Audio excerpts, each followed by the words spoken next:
Hey there, Bulldog Nation. This is Hailey Tucker, and I'm sitting down with head softball coach Kim Maher.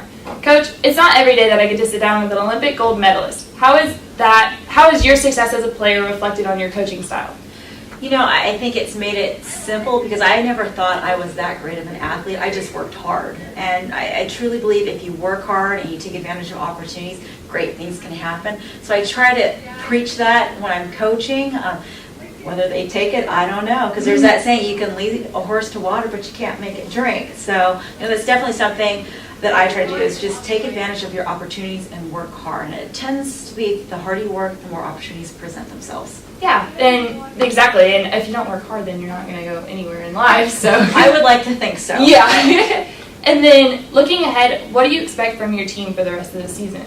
You know, I think we're at a very pivotal point in our season where we can kind of throw our hands up in the air and just can't wait for it to be over, or we can look at it and go, we still have 4 weeks left. We can still do a lot of damage. We need to just focus on the process and take it one game at a time, one inning at a time, and one pitch at a time, versus thinking, you know, if another team gets up on us 3 runs, it's the end of the world. Because it's not. This team has come over adversity earlier in the season, which, you know, if you've done it before, you can do it again. So I'm hoping that, you know, there's something that clicks today when we have our team practice and our team meeting, that, you know, they realize that, yeah, we can still do this and fight a little bit harder. Mm-hmm. And then, as a whole, what are your team's biggest strengths, do you think, and what are their weaknesses, too?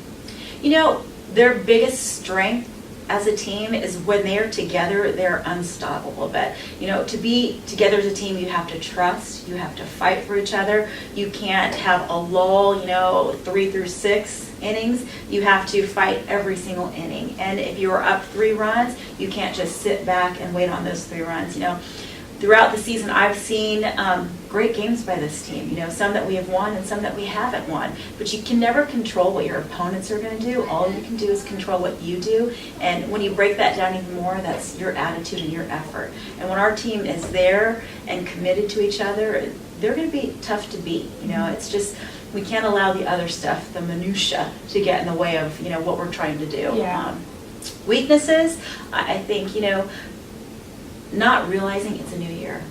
You know, sometimes I think when things don't go your way, you might fall back into bad habits of how you think about your performance, how you think about the team, or even how you think about the year. And the way I see it, you can't use last year to determine what's going to happen this year. You know, every season there's going to be a moment where you have to have a real gut check, and that's what we have right now. So what it's going to come down to is who on that team, you know, has the resiliency and has the grit to get through it and still believe that it can be done.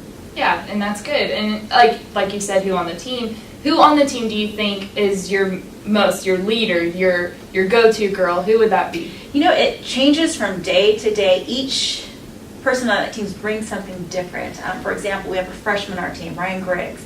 She doesn't get that much playing time, but she's the ultimate team player. She is absolutely selfless. She's the first person to volunteer to catch a pitcher when they need to warm up before they get into a game. She's the first person to volunteer to come in and get extra work done. So she's doing whatever she can to make the people around her better.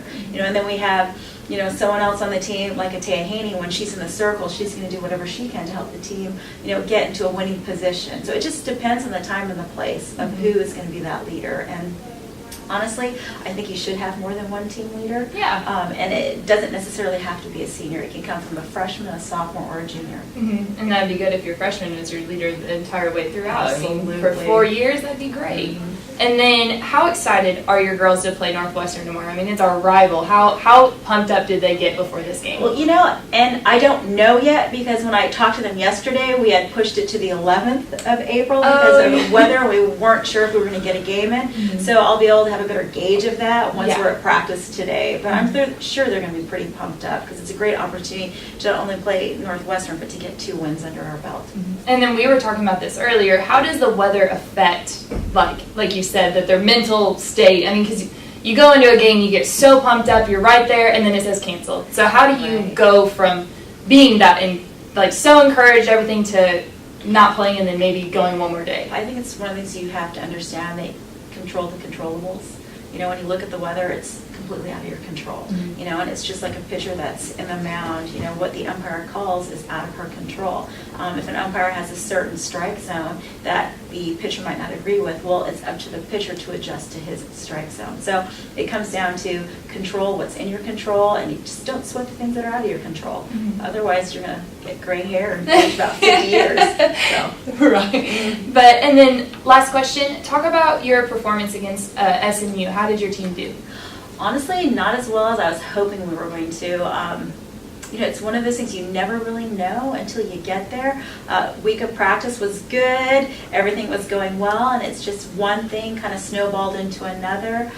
You know, a couple games we were up and then lost that lead, and it's just going back to the whole gut check, you know, just believing that you can do it and remembering the performances where we did come back 5 or 6 runs and just holding on to that and not just thinking, oh gosh, here we go again. You know, I think that right there is like the final nail in the coffin, and you just have to change that thought process, you know, and just some crazy things happen. You know, we had one kid get in a car accident on the way to, you know, meet the bus on Saturday, and you don't want to think that that affected anything, but that's always whenever a teammate's in some kind of compromising situation, it's just like you feel for them, and it's going to take away a little bit, but that's still no excuse for us not performing on the field. Mm-hmm. Well, yeah, your team is like a family, Yeah. so when one family member goes down, I'm sure that has some stuff Absolutely, to do, you know. but the way I look at it, it was wasted opportunity this past week, and not being able to win at least 2 to 3 against Southern Nazarene. So it's a learning process.